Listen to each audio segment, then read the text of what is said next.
So the next step is to introduce yourself on Twitter with an initial tweet. Ideally, this should not be salesy. Opt instead for something catchy, funny, and/or helpful.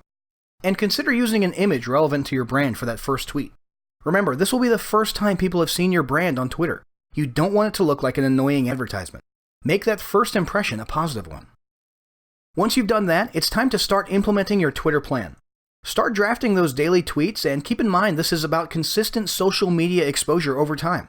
Don't expect to become the biggest viral sensation on the web overnight, and don't be disappointed if and when you don't get much in the way of results in the very beginning. That will come later, but you have to stick to your plan. Here are some guidelines for your daily and weekly Twitter activities. Find a balance between promotional stuff and useful stuff, and lean more towards the latter. Throw a little bit of funny and entertaining into the mix from time to time as well. If you're out of ideas, don't hesitate to curate or share content from other entities like blog posts or articles, and always mention the source using the @sign. That @sign will notify the source of your post and can be a good way to foster goodwill and relationships. Another guideline is to include hashtags in most of your tweets. Make sure these are relevant and try not to throw in more than 2 or 3 in one tweet.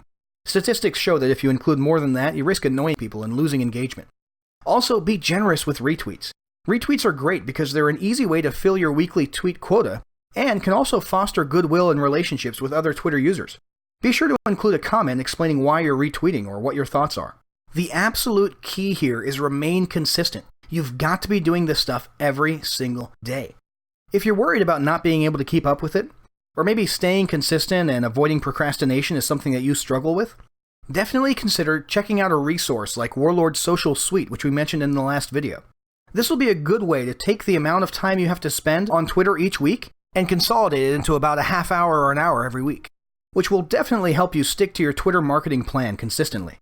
Once you've established a consistent routine, it'll be time to move on to the next video, which covers expanding your Twitter following.